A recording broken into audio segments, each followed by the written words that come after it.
de facto chairman of the Constitutional Planning Committee, tell you precisely what we recommended.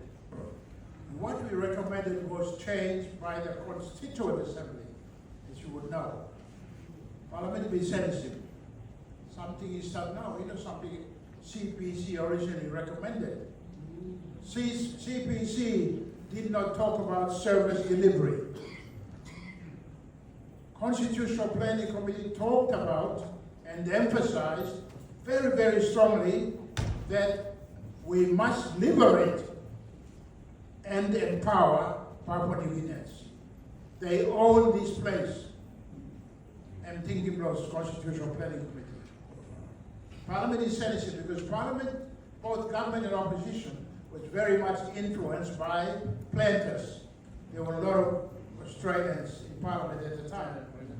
I'm very sorry, I could not be in Parliament. I could not be in cabinet because I was just elected, and I was very happy to be the de facto chairman, but I wish I also had the privilege of being a minister, because they had all the freedom in the world to make changes when none of us, people like Mackenzie Dowdy, what of you,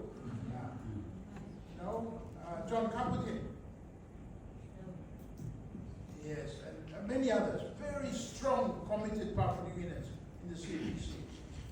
So I want to say now that we wanted to liberate and empower Papua New Guineans. The organic laws were brought in later. They were not part of the Constitution. And Parliament is working behind.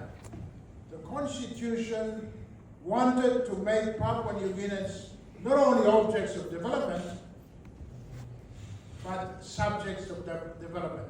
In other words, Papua New Guineans must be the agents of change and development. And the fifth goal, as you pointed out, the fifth goal talks about we must promote Papua New Guinean ways. And that can be still done. But I'm afraid too many people today have been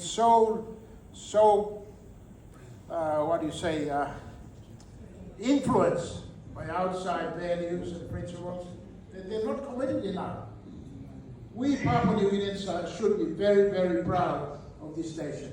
It's a highly diversified country, it's rich as such, and we must not impose uniformity.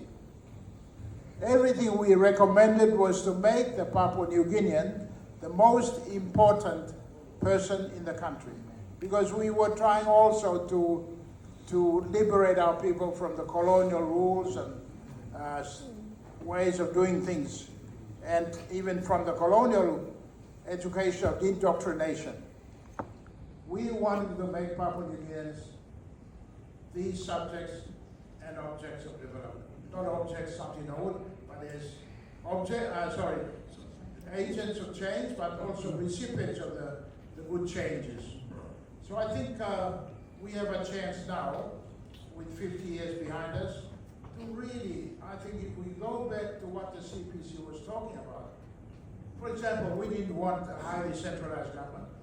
And today, governors, you are in a government that is highly centralized and bureaucratized. It gives no power to the provinces. The people in the provinces are merely recipients of goods and services, passive recipients of goods and services. You cannot criticize the government, because if you do, you will miss out. Who the bloody hell does? I